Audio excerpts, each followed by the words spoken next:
Hi friends, welcome to my channel. In today's video, I'm gonna talk about nested loops in SQL Server. This is the last video in this video series.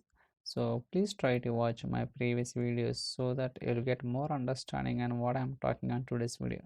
Let's go to the SQL Server Management Studio. There we can understand the demo.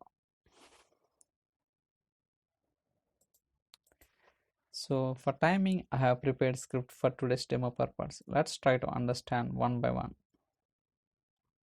So for today's demo purpose, I am using table customer table as well as table order header table.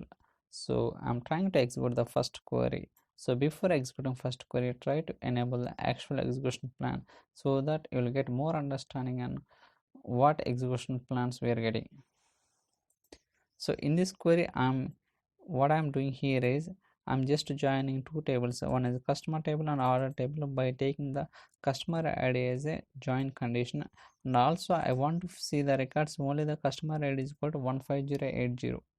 So as long, and also I'm taking the customer ID from the customer table and remaining columns taken from the order header table. Okay, let's try to execute it. Now we got only 3 rows of data only. That's good. Go to the execution plan. Let's try to zoom it. So we can see that index seek and lookup nested loops. Already we talked all these in last two videos. So please try to watch if you did not watch so far. Now we got one more operator, that is compute scalar. So why it is returning, we'll try to understand, and what kind of expression it is returning for each row, we'll try to understand. Okay, if you go to the execution in real set, you will see that there is a one column tax amount. Here I'm taking the tax amount into 0.1. I'm multiplying with the base column, so I'm just deriving one more column, that is tax amount. So that is the reason we are able to see the compute scalar operator.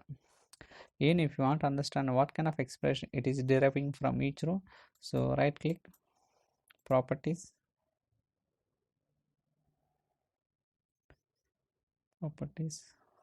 just expand a little bit, define values, expression, arithmetic, scalar operators.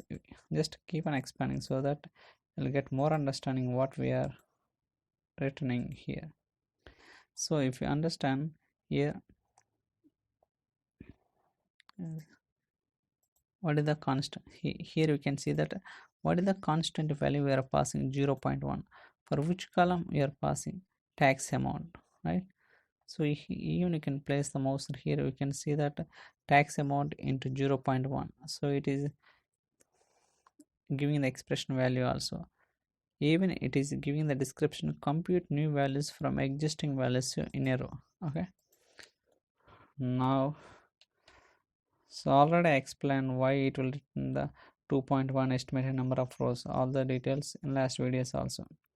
This time I am trying to create one more derived column, that is territory ID into 1. So I'm just taking two derived columns, one is from the customer table, another one is the order header table. Let's try to execute it.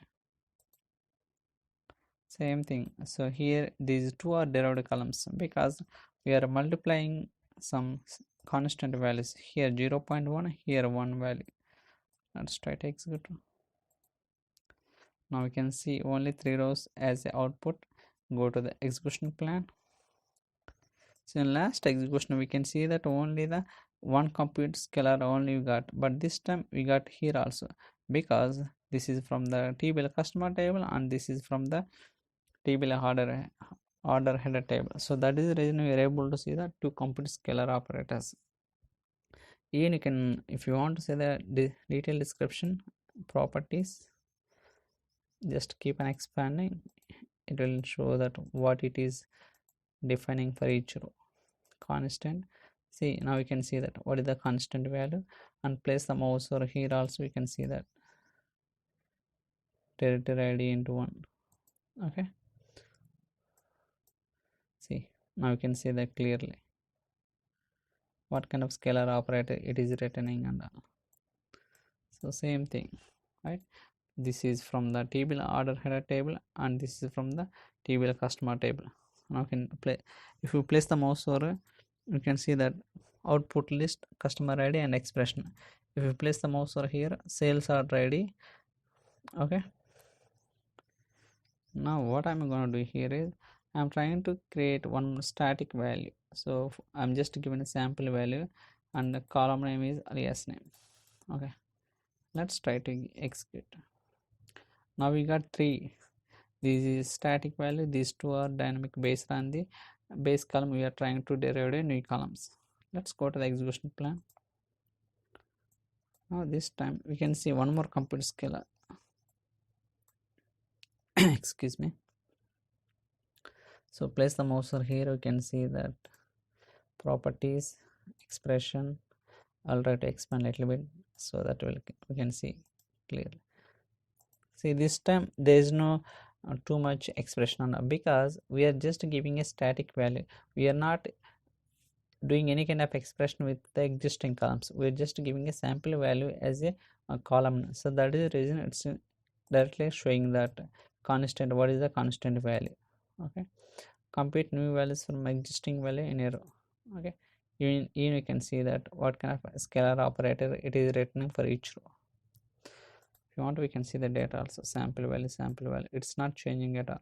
So that is the reason we can see clearly here. Okay, so this way we can understand the nested loops. Even we can understand the nested loops, like this is the outer query execution, this inner query, here also outer query, this is inner, again it's looping, and finally returning the data. So likewise we can understand the nested loops. So that's all for today's video. So this is the last video in nested loops. So if you have any questions or queries, so please try to send me an email or drop your comments in the comment section, so that I will try to reply as soon as possible.